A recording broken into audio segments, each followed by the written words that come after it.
Hello, everybody. Welcome one, welcome all, and welcome back to the Believe in Iowa State podcast. I'm your host Tyler Carter. And I'm your host, Cody Van Cielo. Cody, um, do you want to know what I think of K State? Go ahead.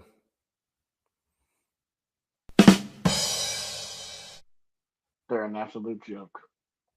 Yeah, um, an absolute joke would be a very, very big understatement as to how Kansas State has gone this entire year.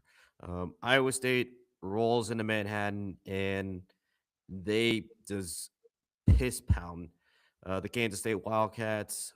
95-61 was the final score in that game.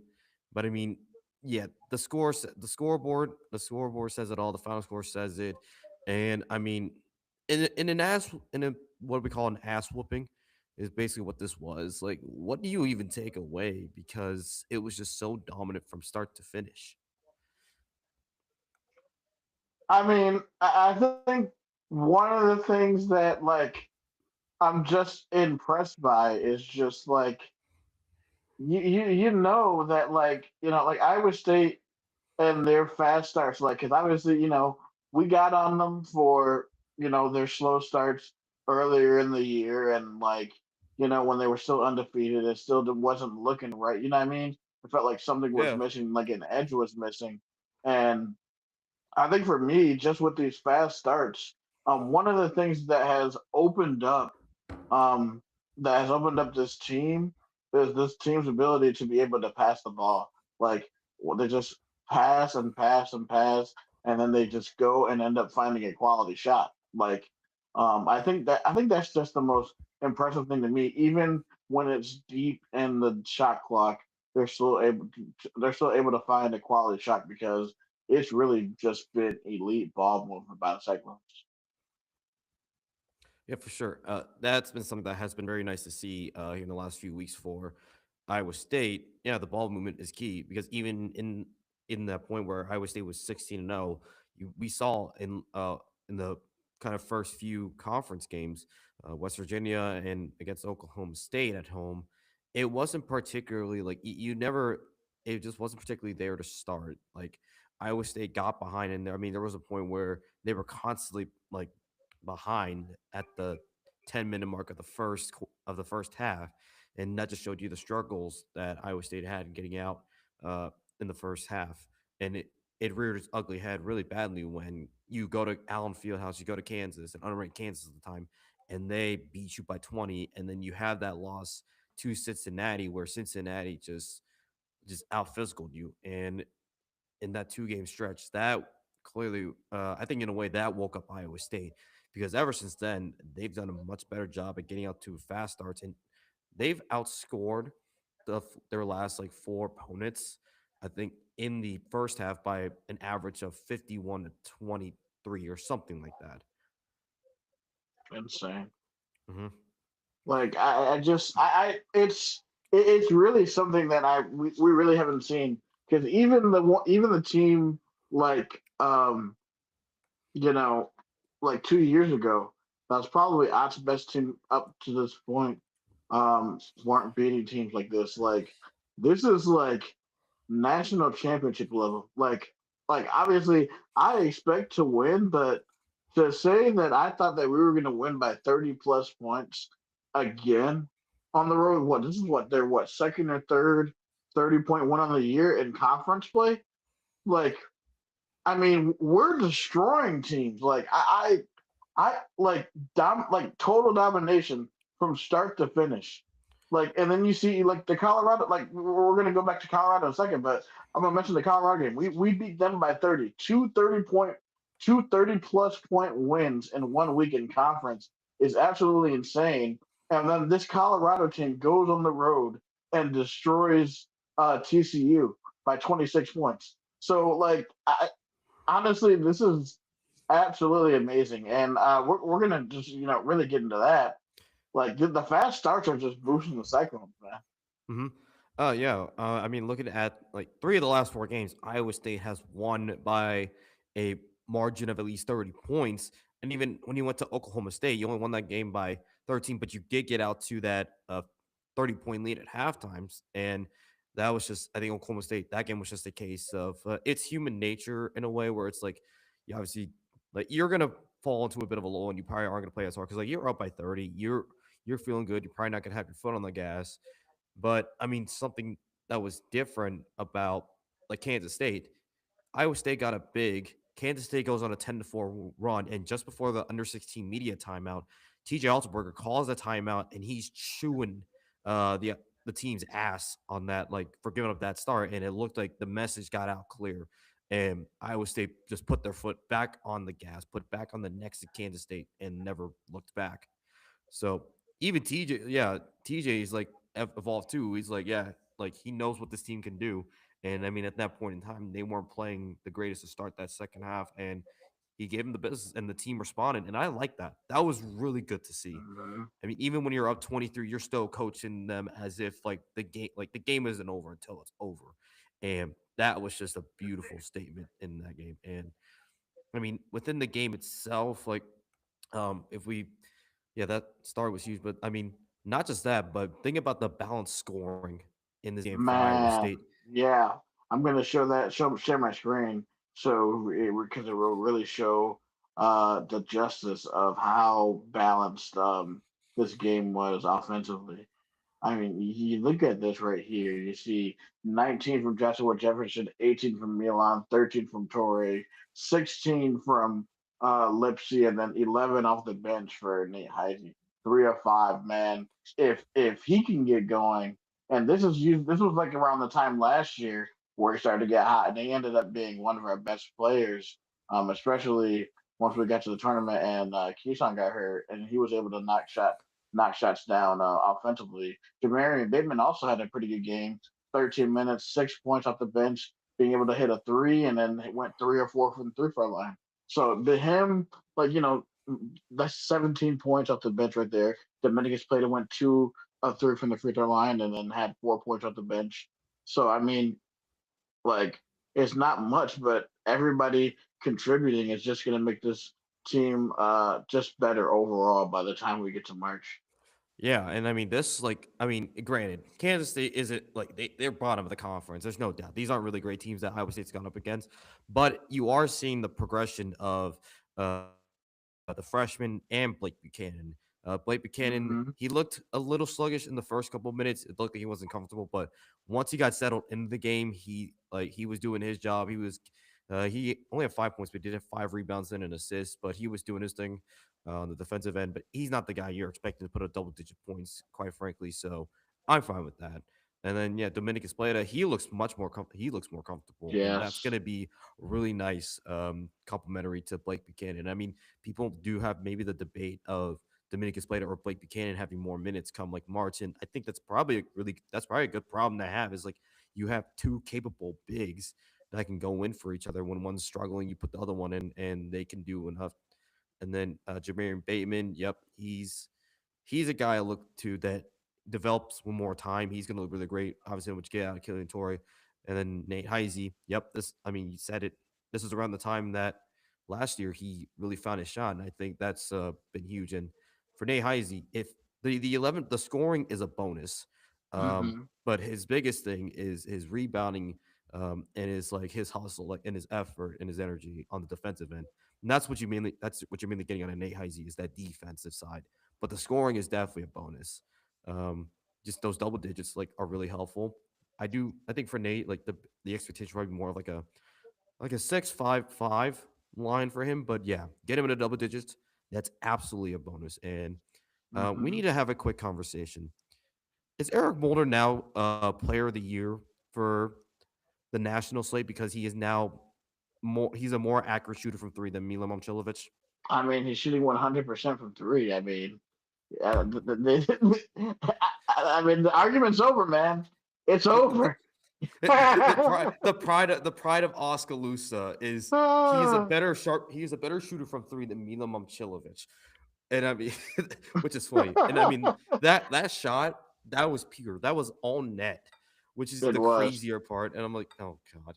Like imagine if he hits like two or three threes a game, I'd be like, oh dear God. you got a big shooting threes now, and you add like to Milan, who hit obviously we need to like have a discussion with him like in a little bit. Joshua Jefferson can hit a couple threes. Taman can hit a three, or and even Killing Torrey and Jameer Bateman, and they add Nate Heisey. Dear God, this is I think this is definitely this is the best 3 point shooting team that TJ Alsberg's ever had. And the thing is, imagine saying that to first year TJ Altsberger. In 5 years' time, you're going to have not only one of the best 3 point shooting teams in the country, but you're also going to have a guy who's shooting 54% from three. Not to mention that you're almost going to be averaging 90 points a game and won't struggle on offense. Like he would have said you're absolutely crazy, but this Yeah. is the exact Yeah. vision that he had, and the fact that we're actually getting there. And like, Hmm. I mean, his have you seen his overall record? It's like 114-47.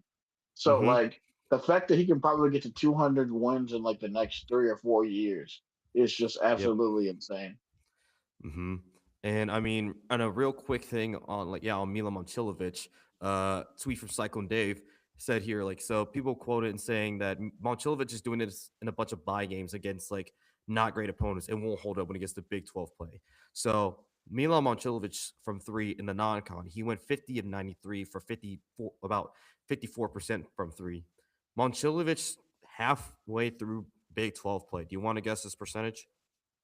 I saw it. I know it's 38 of 70, so I know that's over 50%. 54%. Unreal. I like we said we dude we brought it up a couple of weeks ago. We said that this is going to continue to happen. Like Hmm. I think we have to talk about this like for a few minutes Yeah. because Cody, this is something that like college basketball has never seen before. Like Hmm. a guy who is shooting from volume against like shooting at the volume that he does. He averages about 7 shots a game, and he's making at least 4 or 5 of them a game. Hmm. So like, I mean, we could be talking about the best 3 point shooter ever in college basketball history. And the thing is that Milan might they can be argued that Milan may not even be the best player on this team, and we have the best 3 point shooter ever. Like, do you realize like how much of a cheat code that is? Absolutely. Yeah. I think it like yeah, the thing, yeah, Milan probably he wasn't even the best player, and that's not a slight of Milan, but Joshua Jefferson played really well. Almost had a double double with those 8 rebounds to go with 19 points. And the same thing with Taman Lipsey, 16 points, 9 assists, and only one turnover And for Taman four Lipsey. steals. Dude, Taman Lipsey, yeah, it's like I don't know, like it's the 5 finger discount principle. It's like you try to pass it anywhere near Taman Lipsey, he's gonna fly in and steal it, and either he gets an easy layup or he sets somebody else up for an easy layup. That's just the beauty of it. And with a guy like Killing Torrey who can lock down the primary guy and press the number one guard for 40 minutes straight, that frees him up to play freely. So I mean, that's just a great thing to have. And I'm like this next year is huge. Like I like the fact that we have this Mm-hmm. next year. Um, but man, from Iowa State, so from one team that okay, so for reference, uh, Tang Spygate, whatever you want to call it, happened on like around last week, 2 years ago, right? That game last year, the 24th, I believe, Yeah. where I mean, and in the context of this, this was around the time you had the entire Connor Stallions thing, and you suddenly had Iowa State being alleged for basically pulling a Connor Stallions operation, and you knew TJ like in the presser, like it was a Kansas game, he was pissed because he wanted to like he was prepping his guys for the Kansas game, but he had all this noise about like is Iowa State like filming huddles, doing all that crap. This You this was also the birth of Cyclone Jim Carrey. Correct. What a time that was. So that was great. Man, But man, the trajectory of those two teams ever since that day has been wow. night and day. Iowa Sure State, has. yeah. I mean, Iowa State top 10 in the nation. I just saw they rose up to number 7. They did have some help too with a few teams dropping, but Kansas State ever since that day, they have cratered. it's I don't even know what to say. This is it's starting to get sad. I mean, I'm enjoying like every single second of them and their misery, but like it's really just starting to get sad, bro. Hmm. Like a And little bit of me is starting to feel bad. I'm still enjoying it, but like, God, this is yeah, horrible. this is horrible, but like it couldn't happen to anybody better because Oh, boy, oh true. boy. When first Jerome Tang does that at Hilton, and then he goes out and calls Taman Lipsy the biggest flopper in the Big 12, which I still find hilarious because Taman Lipsy isn't even the biggest flopper on that team at that point. It was Keyshawn Gilbert who was more the guy flopping. So I don't know where Jerome Tang thought that was. And you knew Taman Lipsy had to have had that in the back of his head, like for the like ever since then, because he's like, all right, I'm gonna show you. All right, say less. Right. And I And mean, then the only thing of dignity that Jerome Tang has done since then is what? Beat Iowa State as a double digit dog in home Coliseum with that BS happening.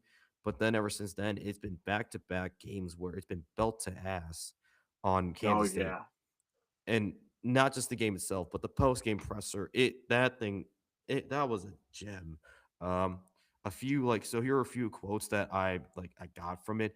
One of the like the first one of the first quotes he has was, I mean, this part I do agree with. I mean, we give Jerome Tang a lot of flack, we crap on him, but he was right about this part. Iowa State's just better than we are. That's true.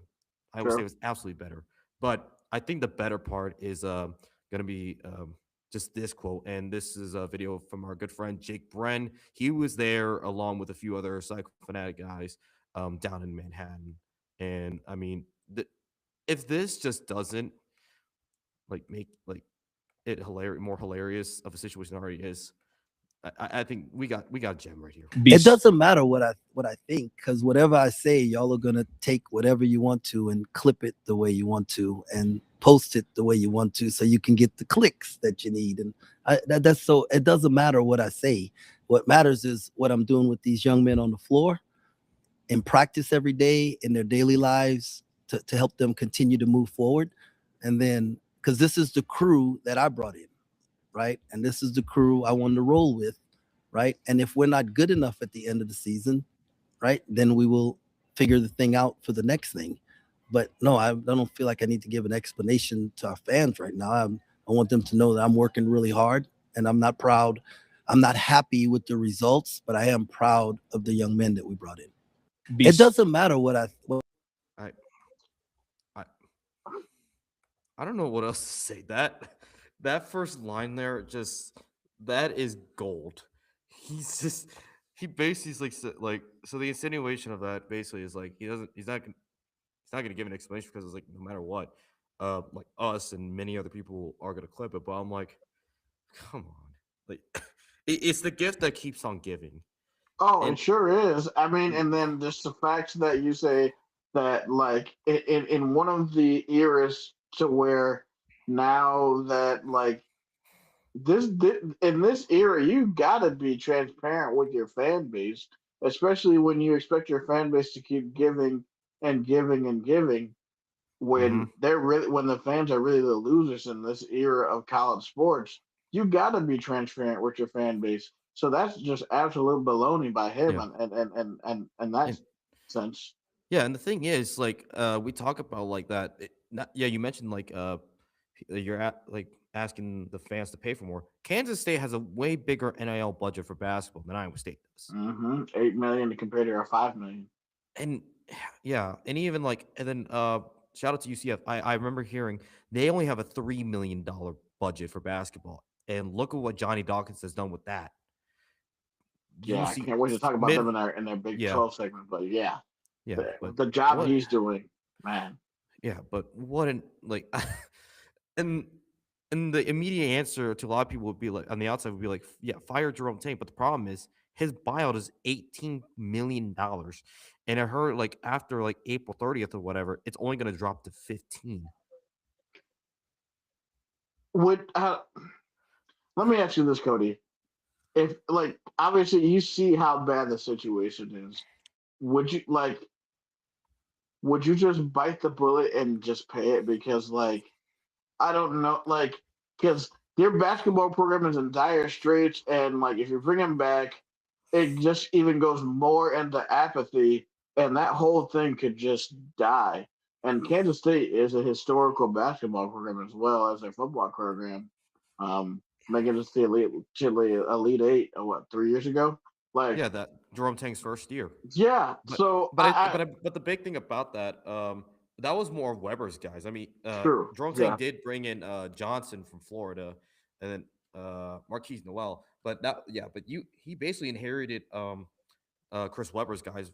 I mean, but you also have to look at what TJ inherited. Obviously, you had the very true. disastrous Yeah, doing 22-year. You had a very like let's say that roster was not meant to work out at all. Like 99% of coaches would not have been able to take that team to where TJ took it. The Sweet 16. That's the biggest thing. And that's what great coaching does. And it's clear that yeah, just this situation is ridiculous. But I don't know. Be like, do you really want to bite the bullet and give him $18 million to walk when you could good point. probably put Yeah, that towards Colin Klein in football? Because there is more hope and optimism with football now. You have a refreshing face in Colin Klein. right. Especially where they've won three Big 12 titles in football. And So and you know what? This is a bigger issue too in basketball. We gotta like these institutions need to stop bending over for these coaches like that barely do anything and get these crazy buyouts. The Kurt mhm. Signetti contract, that's a different story because he won them a national championship and had the greatest turnaround in college sports. I would say within 2 years. The Matt Rule, that's another example. That thing didn't make sense for Nebraska. I don't know why you extended him that much, but this is something we got to fix. We got to stop giving these coaches like these buyouts. See, like I hate it. Like that's the thing I hate is the fact that coaches have so much leverage. And then it was something about like replacement value. I was listening to Williams and Bloom. They mentioned it about like replacing coaches in the NBA.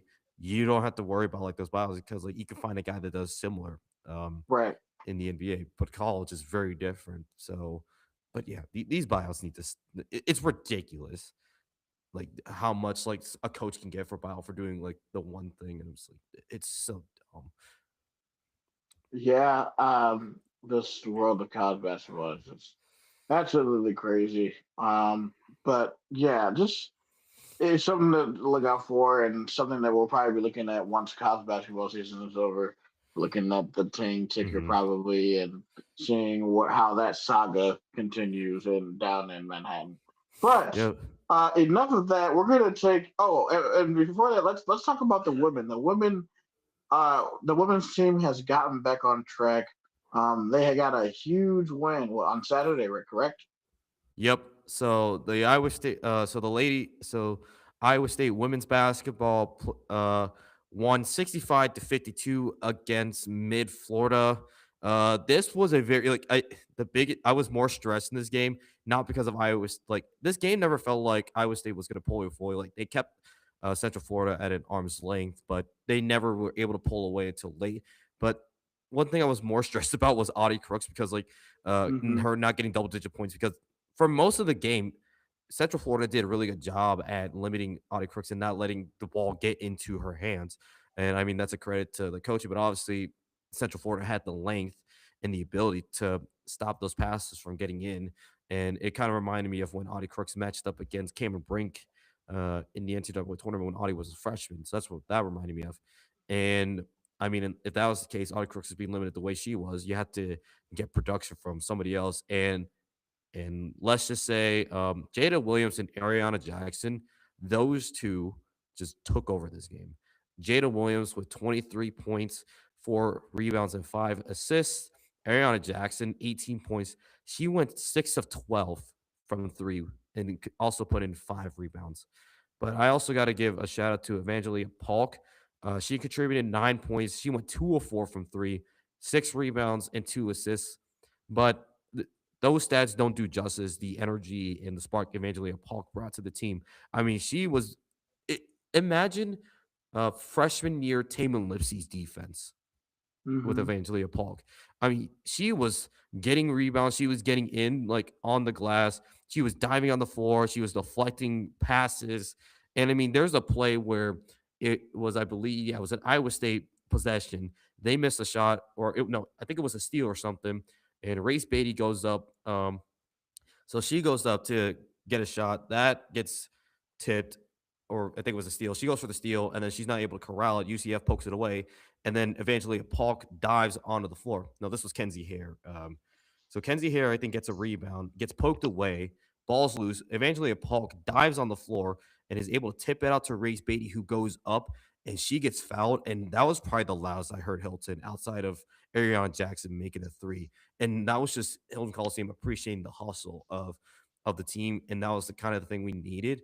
And eventually, Paul, what I was just like, that was great. That was just fun to watch. I never thought I'd Mhm. say that, but that's just what was missing from the ladies, and I'm so glad we have that. So just got to give her a shout out. But yeah, Iowa State, they just found another way to win. And I mean, that's been the challenge pretty much this entire conference season. Addie Brown, Ariana Jackson being out. You get Ariana Jackson back, but don't have Addie Brown, with presumably at this point in time. I don't think she'll be playing until at best the postseason. But there might be considerations that Addie Brown is possibly out for the rest of the year, because it um, sounds like she won't be playing for a while.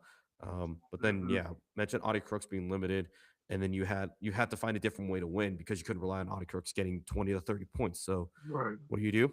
You move the ball around. Jada Williams takes over, and yeah, Ariana Jackson shooting that was huge. So I'm this ladies team, like, they've put themselves right back into position to host would be a long shot, but they put themselves firmly back into the tournament. And they did get some help too, because they had just beaten Texas Tech in Lubbock, and Texas Tech goes on to beat number 12 TCU, which not only makes that win at Texas Tech better, but it can also help you in the race, because you put yourself back in the top half of the conference.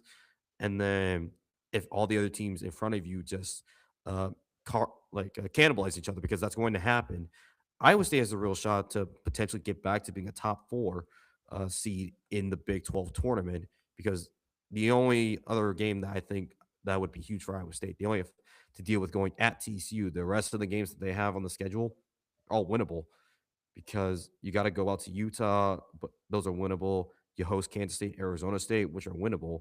You host Oklahoma State, which is definitely winnable, and you probably want to get back at them for them kicking your ass in Stillwater, and then you're at Kansas State. So that TCU game, if you are able to win that game, you look really good. So I think if Iowa State, they can win out. I think the ladies can win out. Yeah. It's going to be, and that would help for their psyche. And Ariana Jackson has been really just been the straw that stirs the drink for the Cyclones women Mhm. lately. So excited to see them get back into action next weekend. So make sure you stay tuned and stay with us as we give you the updates on all things basketball here at the Believe and Iowa State podcast. All Mhm. right, Cody. For the rest of the show, we're going to just be looking across the Big 12 because, boy, oh boy, Saturday, it was a great day of basketball in the Big 12. Yep. I mean, where do we even start? Like, do we just want to? So I guess to warm up. So Saturday was a busy day across the Big 12. Number one, Arizona. They take care of business in the duel in the desert in Tempe against the Sun Devils. And I saw this funny tweet. Cam Scadaboo is 0-2 attending the Territorial Cup. Maybe he should focus on just going back to the Giants. Or, I mean, or his Twitch streams. I don't know what's going to happen first, but yeah.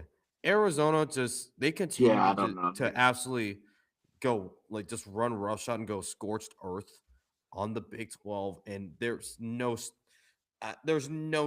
in like there's no stop in sight anytime soon on this Arizona team. I mean, I mean, five guys in double digit points.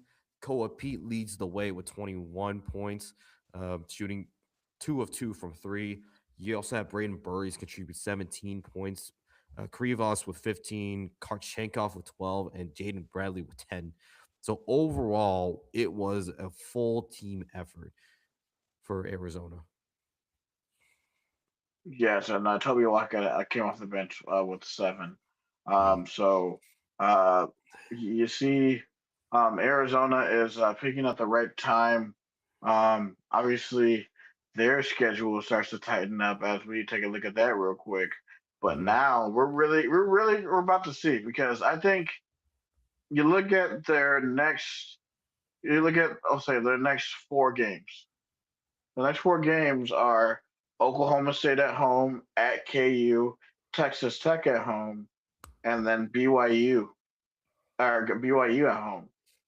Mhm. So honestly, I just think like they're 22-0 right now. Like if they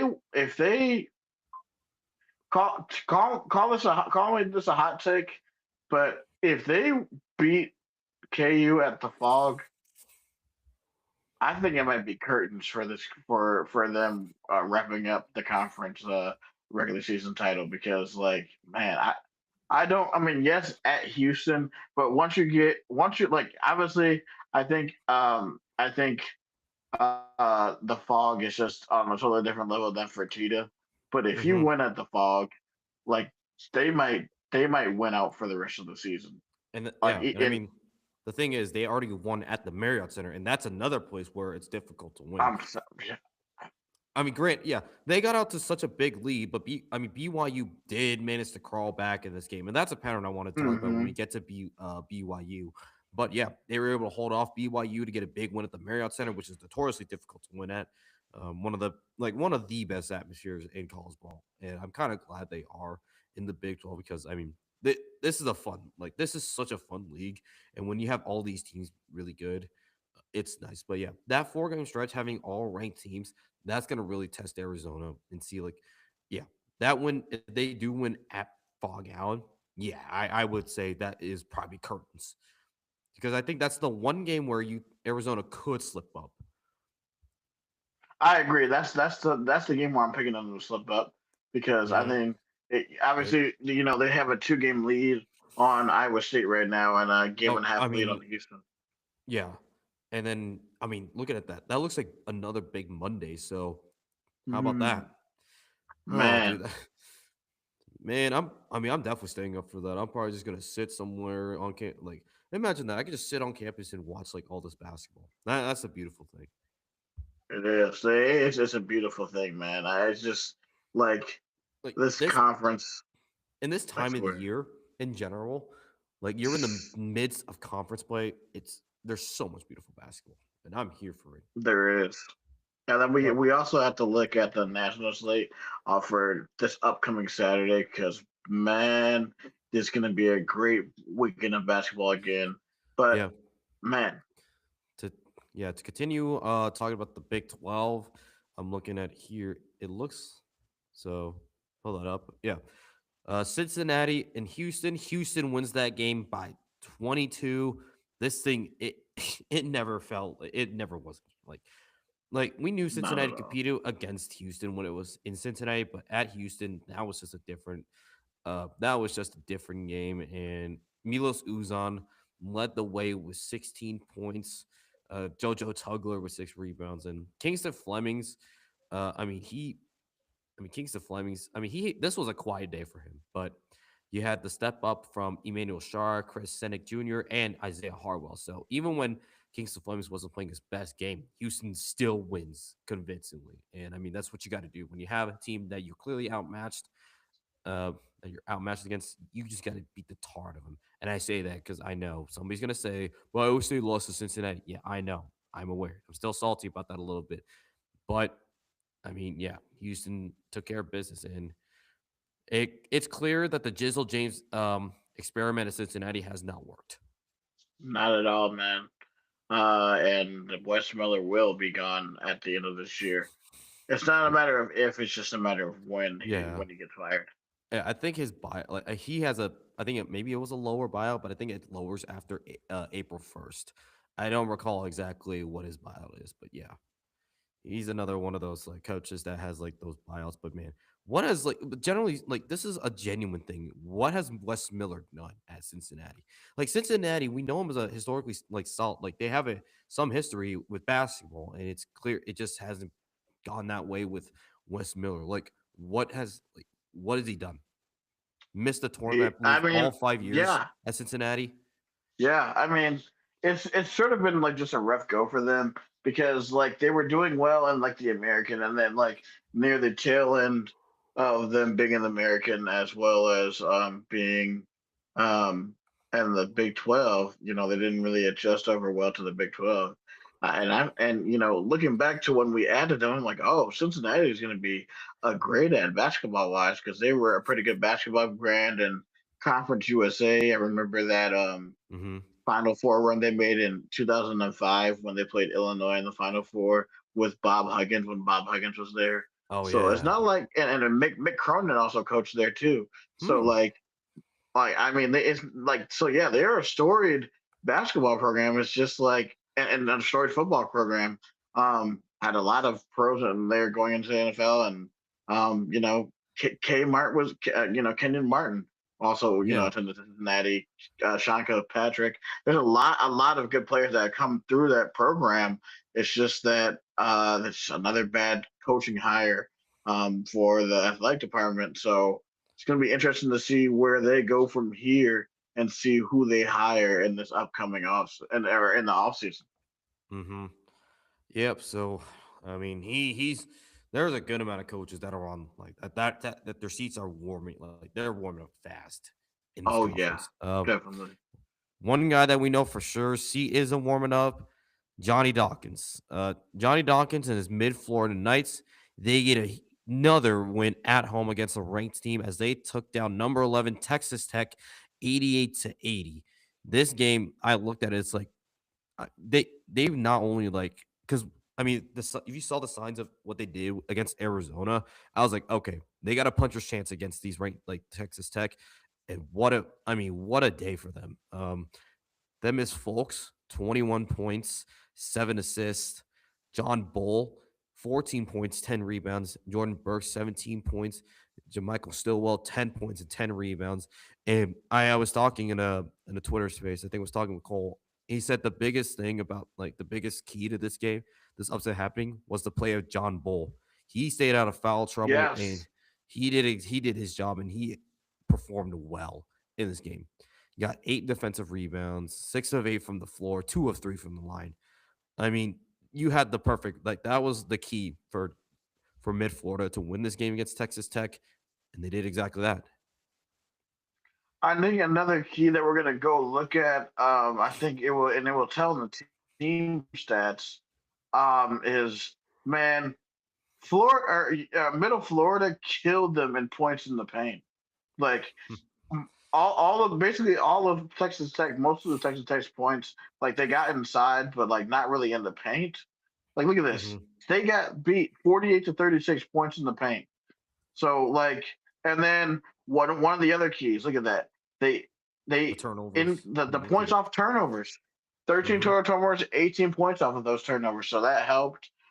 13 fast break points, but yeah, 6 steals, 19 assists. And then also another thing is just winning at the free throw line. UCF making their free throws, 18 of 22 from the free throw line. And So yeah, yeah, and it looks like they got there. They were getting to the free throw line because yeah, those points in the paint that also lines up with the free throws because yeah, when you're attacking in the paint, you're getting in the paint, you're gonna draw a lot more fouls, and that's exactly what UCF did. And I believe yeah, they put Texas Tech in the foul trouble. It looks like yeah, they put Donovan Atwell yeah. in the foul trouble before.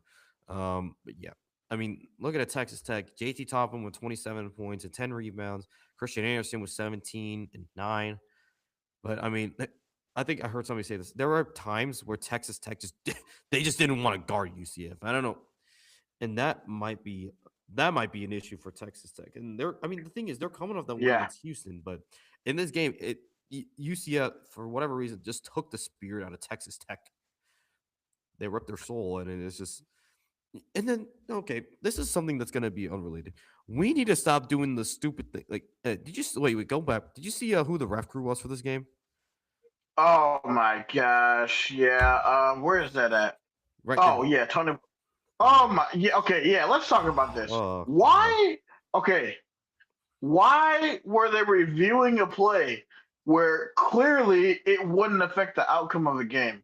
Like you were literally making the result about yourself. Like at no point everybody was complaining about that on Twitter. Everybody in Mitchell Twitter was like, dude, this whole looking at this file is pointless. Like, it's not going to affect the outcome of the game. So why the hell are you looking at it? Like, And the thing was, the mid Florida fans, they had stormed the court already because the game mhm. was done. It was already over. And then you just saw the image of all like of the entire like court being cleared, and everybody still like crammed in and stuck, ready to storm again. And it just that's ridiculous. Like I don't like that. Like I hate that so much when like when the game is already in hand and the official calls that just for the sake of review. I'm like, at that point, just don't. Like, what are we Here, doing? I got the video right here so we can check it out real quick. Okay.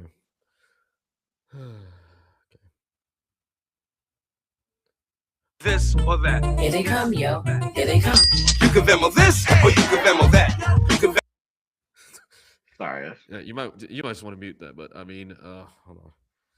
If not, like I think there's like we can just probably find it. Yeah, you can probably find the video on Twitter. I think Field Yeah, it's on 68 really talked quick, about it. So yeah. yeah, I think Field 68 posted something about that. But yeah, that situation was ridiculous.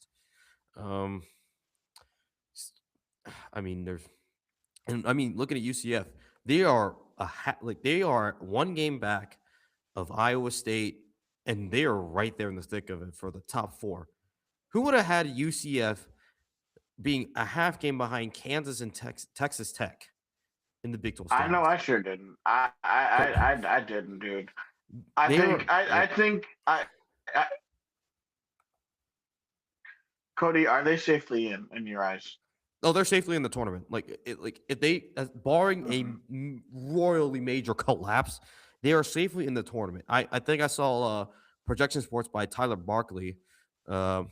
He put out Tyler Barkley put out his bracketology, and he had Mid Florida as a 9 seed matched up against NC State, and I think that's where I think you would have and I think there has to be more respect given to Mid Florida, because there is no reason they should not have been at least they should have gotten more votes than they did in the latest AP Yeah, poll. and yeah, they got robbed, dude. I don't understand.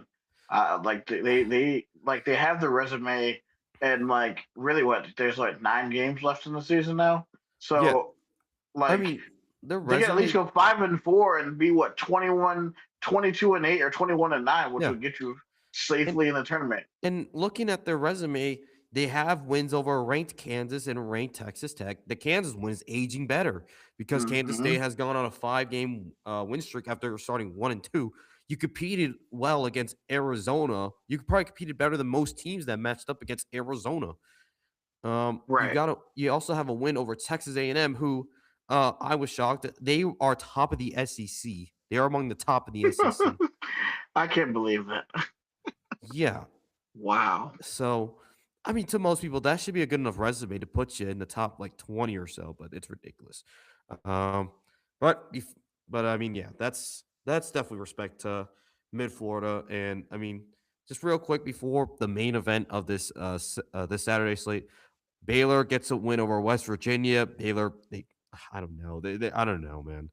There's not much I can say about Baylor that wouldn't Yeah. hasn't already been said. That's a pretty they're a dead team right now. And then Yeah. Oklahoma State gets a 12-point win in Salt Lake City. So they are just that middle tier of the conference is ugly. But this is the main event of the Big 12 slate. This is what everybody came out. They were watching College Game Day for. Number 13 BYU heading to Lawrence, Kansas to take on the number 14th ranked Jayhawks in Allen Fieldhouse. And I mean, what a game this was. And this was celebrating the 1000th game at Allen Fieldhouse. So you had all that pomp and circumstance going, and the game certainly did not disappoint.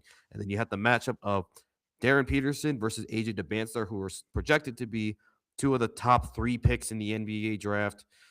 And I mean, this game just I mean, you want to talk about probably a perfect first half for Kansas? You got it. I mean, Kansas in the first half, and I mean, this is the Mhm. pattern we've seen in a lot of BYU games, which I will talk about later. But they got 53 points in the first half. Darren Peterson, I mean, he shined in that first half, and I mean, if there's a cherry on top of this, it's got to be that ridiculous poster that he had against. Yeah, Oh, do you there have were. that video on that? I think I can go find it some. Yeah, I can go. So, well, there's actually a picture of it. So this is a picture of it that was. So this is a poster, like an actual poster of the dunk. I mean, look at that. Oh, that's Look at that. beautiful. That is But beautiful. yeah. But I mean, here, like, I mean, this is the video. So this is the video. I don't know. So enjoy. Just enjoy it. So there was no help. Peterson. Jams it! Oh, what a finish by Darren Peterson. My lord. Yeah, That the is stink face. The stink face happened. Absolutely insane. And then here's another angle. Peterson of gets it. that screen up top, gets a little head of steam, and just goes right over the top of two BYU defenders, including Keba Keita, for a spectacular finish. And you're I would have lost my mind at like them. That's Yeah, I know. ridiculous. That's true. And here's the thing. I don't think that wasn't the only thing that happened. Like Darren Peterson was shooting the lights out as well. So that wasn't the only thing he was doing. But I know there was another poster in this. I knew somebody else had posted or somebody else. It was either Floyd Badunga or Bryson Tiller. But I mean, that wasn't the only crazy dunk that happened. Oh, no, here's like I gotta show Bryson Tiller. Like this is the Bryson Tiller appearance of dunk. the game, a senior from Omaha. Tiller again.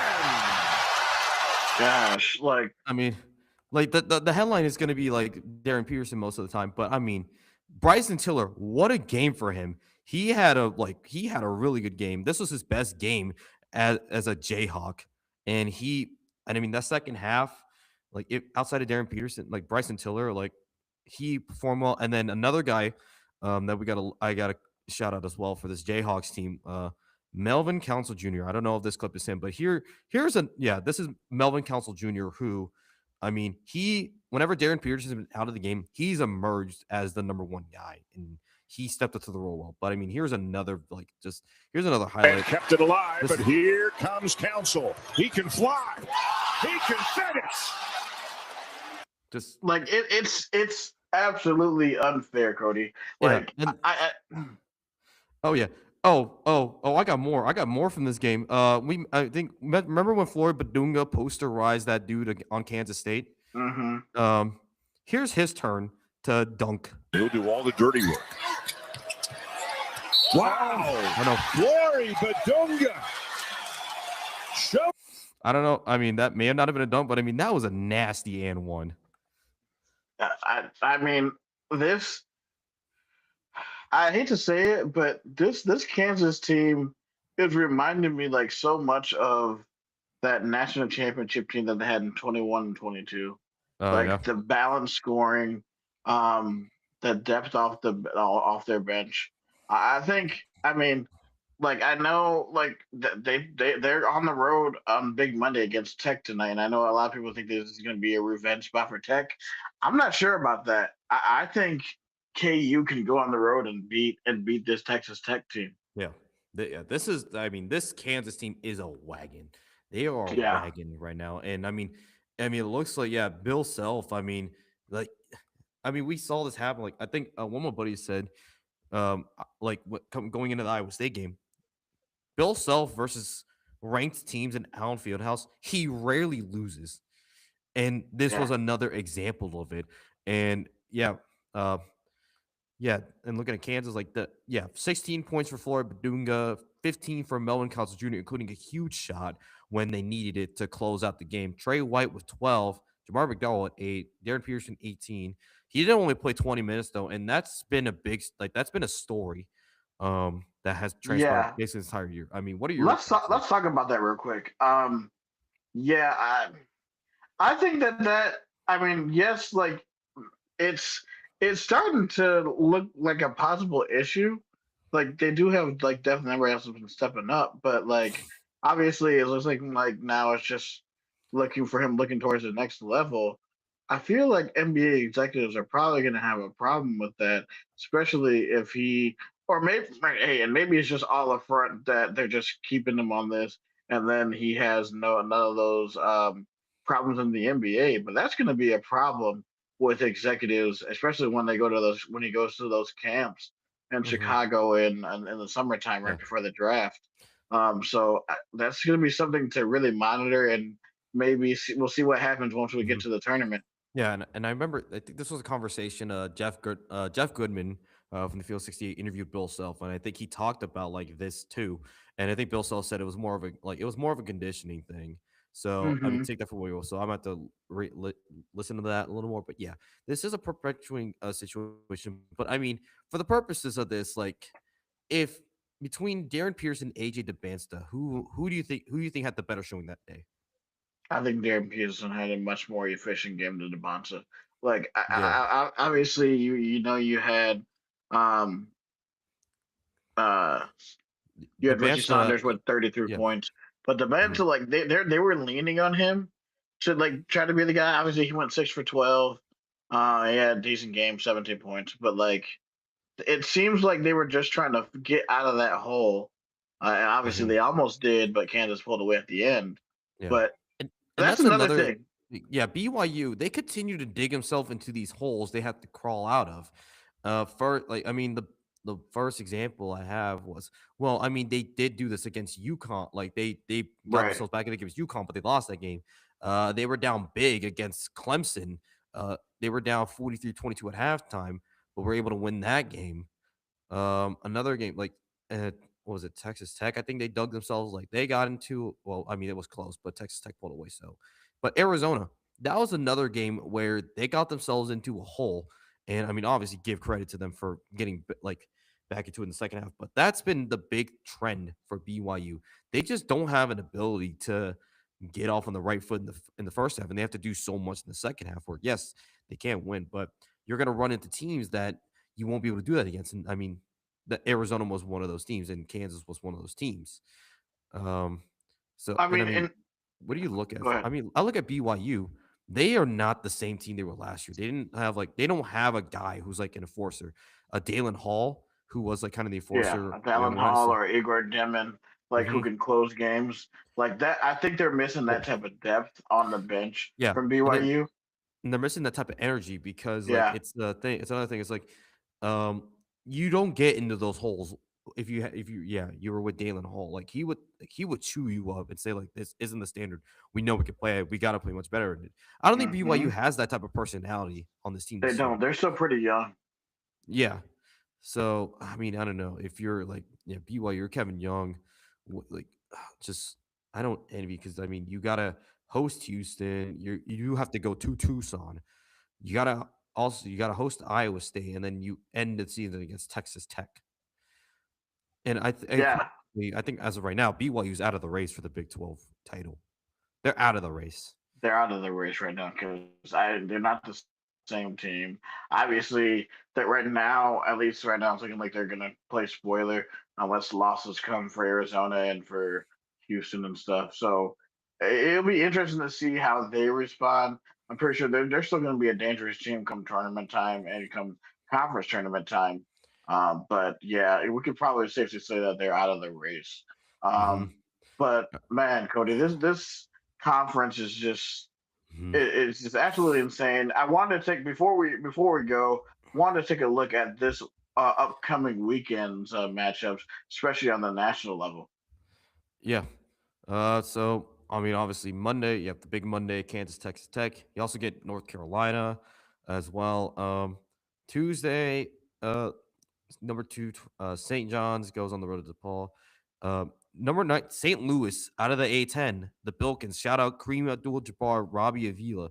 The Bilkins are 21-1 on the year. They look to be the mid-major, like one of like they're the best mid-major.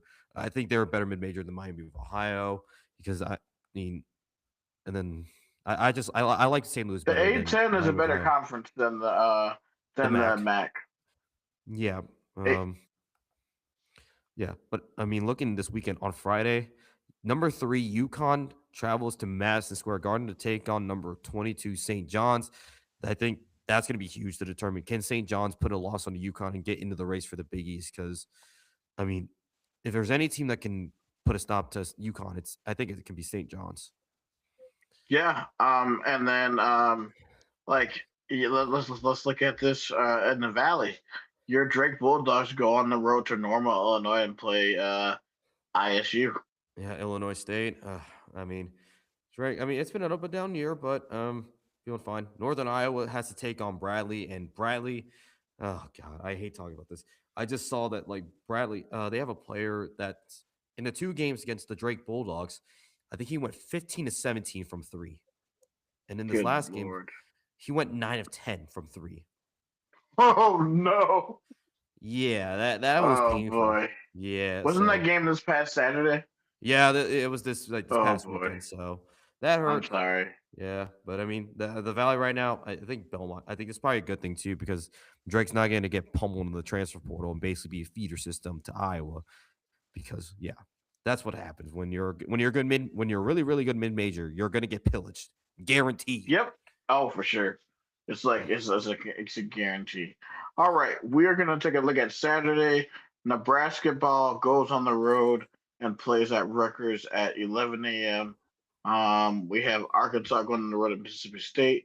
Louisville goes on the road to Wake Forest. Like Wake Forest has been pretty pesky this year. A pretty good Big Ten matchup at 11 a.m. on Fox. Wisconsin, who has been pretty good, goes on the road to Assembly Hall and plays Indiana. Villanova, looking to stay within the Big East race, goes on the road to DC and plays Georgetown. Number 12 Purdue hosts Oregon at Mecca Arena. Let's see some other notable matchups. Obviously Baylor, Iowa State at 1 on ESPN. Let's see what else we got. Saturday really sort of it's just more like a I little think more lackluster matchups, but yeah, I think the big matchup for this is going to be Duke, North Carolina. That's going to be yeah, the big that's what matchup. happened this College weekend. game day's Yeah. going there. Um, I mean, I was talking to a UNC fan. He thinks that North Carolina's going to get blown out. They're going to get the doors blown out by Duke, but who knows? Maybe North Carolina can put it together. We'll have to see. We have a top 10 matchup in the Big Ten. Number 5 Illinois heads to Breslin to take on number 10 Michigan State. Oh, And at then 7, that's gonna be a great game. on Fox. And then the Big 12 after dark game, number 8 Houston has to number 16 BYU. So, and and word on the street is I think there's a watch party down in Bondurant. I know Chris Williams and Brett Bloom are hosting one of those. So I don't know. Maybe I'll consider heading down to Bondurant. We'll have to see. That wouldn't be You too bad. should represent the show for us. For sure. And then real quick, I know we talked about this. Baylor heads to Hilton Coliseum take on your Iowa State Cyclones. And that's the whiteout game. And I said this to a friend. Iowa State having a whiteout in that game, that's going to be the canvas for the absolute bloodbath and or massacre that's going to happen to Baylor. Dear God. Yeah, I'd say expect another 25 to 30 point win. Yes, pretty pretty I much. see it happening. I Milan's can't gonna wait. hit like 5 threes. I can't wait to see what the betting lines are for that game because, dear God. They're gonna be expect it- ridiculous. I expect it to at least be a 16 or 17 point line, but Oh yeah. and then real quick on CBS, number 12 Purdue hosts Oregon. Purdue, oh boy, Purdue, man, they got the win over Maryland, but I mean they had a bit of a skid. They lost at UCLA by 2. They lost to number 11 Illinois Mackey, and then lost that game at Indiana. So they're slipping a little bit in the Big 12 or the Big 10, excuse me. But they did get the win over Maryland. As in maybe this Oregon game will be a pick me up before they have to go on the road to take on number 9 Nebraska on the 10th. And speaking of Nebraska, they've lost. They started the season 20-0. They've lost 2 straight in the Big 10. They lost against Illinois at home, and then they lost at Michigan. And so I think that helped Iowa State a little bit because we were able to jump them. And I don't know, some people are saying to hit the pan. Like, I don't think it's time to hit the panic button for Nebraska because, I mean, they played that Michigan game better than they did against Illinois. But I think Nebraska will be okay because, I mean, look at their schedule. You host Purdue and then you are at Carver Hawkeye Arena on the 17th, and then you end the year hosting Iowa. But outside of that, I think this is a very manageable schedule for Nebraska. But those 2 losses, I think they do help Iowa State in a way because that's allowed Iowa Mhm. State to jump them in the seed line. And then, Yeah. Oh yeah. yeah, and then I mentioned Tyler Markley, Projection Sports. Um, has Iowa State as a 2 seed. We would be in the region with Michigan in the Midwest, and this is something interesting. We would hypothetically be matched up against either Texas A&M or Indiana in the second round of that region. No, that would be interesting. And then Especially that matchup. and then I saw CBS Sports. I got the notification. CBS Sports' latest bracketology projection has put Iowa State as a 1 seed in the South region. And honestly, if you really, really think about it, Jerry Palm is actually one of the most accurate bracket people in the sport. If usually Lenardi is usually very, very inaccurate, but Jerry Palm is usually pretty spot on. Especially with a lot of the Two Guys podcasts that I've listened to with Chris Williams and Chris Hassel. Chris and Chris. Yeah, Chris and Chris. He's said Chris has said himself that he's one of the most accurate guys in the sport for predicting brackets. So we're definitely once we get to Selection Sunday, that's going to be something to definitely pay attention to. And then something else that I looked at, Iowa State has moved up to number 4 overall in KenPom. They are the number 6 ranked offense and the number 6 ranked defense. I also did see something related to Bart Tobik, also from Cyclone Dave. Iowa State since January 19th, so this would have been after the 2 losses to Kansas and Cincinnati. They are the number 1 team in the country. They have the number 4. They have the number 4 offense and the number 1 defense in the country since that 2-game skid. So that just showed. Yeah, so this, I guarantee you, like, I think after this Baylor, like, I think overall, I'm just excited to, like, obviously Baylor isn't exactly the best competition, but I'm just excited to watch this team because, dear God, that thing's going to be an ass kicking. And then once you get to after TCU, it's on. And I'm just excited for, like, this whole month of February leading into March. I'm just excited. I'm ready to go. This is like, bro, this is what we were hoping to go up to, and like after this TCU game, the real season like really starts because man, if we can not get to 24-2 by the time we get to play what was it? Would that be BYU? Yeah, because like that's us winning against Baylor at TCU, and then you win against Kansas and Houston. And Houston. Yeah. So if we can get to that Utah 24-2 by the time we man. Like then at that point, like I'm not trying to trying to look it too far ahead, but then it's like, okay, now we can really start to look, and then that's when we're really gonna start looking and probably just start looking at different projections as we get closer to the tournament. Mm-hmm. But yeah, man, it is a great time to be an Iowa State fan. Yep. Another cool moment. Man, the football team showed up and showed out at Iowa Wild Hockey. Yep. And what's also funny, I think Matt Van Winkle mentioned this too on Two Guys earlier. So Penn State comes out, they had the video or whatever of Matt Campbell dropping the puck at the Penn State Oklahoma State hockey game, which was at Beaver Stadium, which that was really cool to watch. So that was a fun thing to watch. And then you also saw and then there's also a video of I think it was Ryan Clan and Taylor Mauser slamming beers. Mm-hmm. But I mean, literally, what was it? 5 minutes later, the football team, I think I have the video. I have it bookmarked. So I got this is just this is just a case of dudes being dudes. Am I going to pass? Am I going to shoot? Am I going to pass? Conviction. Knew what he was doing right away. You could see Olausen was unsure. Am I going to pass? Am I going to shoot? Am I going to pass? Dude, that is just dudes being dudes. And I'm like, you know what? Fire me up. I'm ready for this football season. And I think I saw amongst the football team, Austin Barrett and Greg Greenlee were there. So I'm like, and those are 2 linemen. I'm like, and then the dude who I'm not familiar with his face name yet, but the dude with the mullet and the beard, I'm like, yes. Is that Dylan Barrett? I think it might be Austin because. Oh yeah, Austin Barrett. Yeah. Yeah. Yeah, Jackson Pence said that Austin Barrett and Drake Greenlee were among the guys there for Jalen the Raynor football was team. also there too. Yeah, and I So mean, I what a mean, game that was! Because the Iowa Wild managed to come back and win that game. I believe it was a penalty shootout. nice, nice. All Hmm. right, And man. Yeah, and those make sure we have those dates coming up in March and April for those spring showcases. So if you are able to go out and support your football team.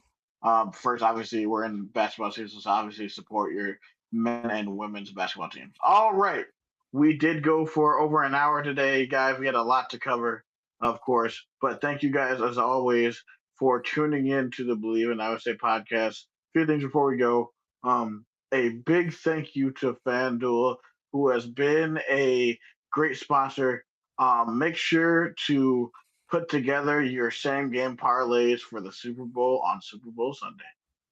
yeah, I mean, I mean, not much. I mean, I haven't heard much, but I mean, I know there's college basketball too. So, dear God, imagine like you're trying to craft up a college basketball parlay, and I mean, there are some guarantees, but that thing's gonna be wild. But I would love to see somebody cook up the wildest basketball parlay.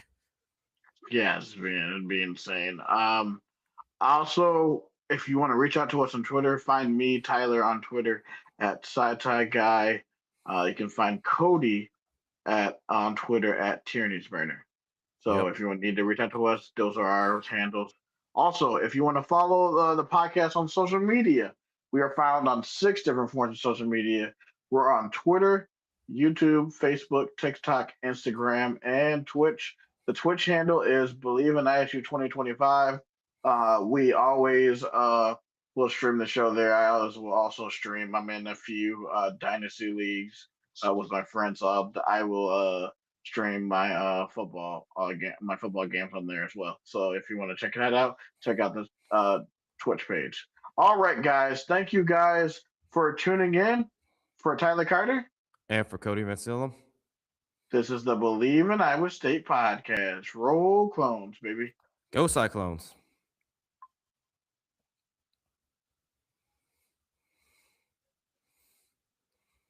1 second.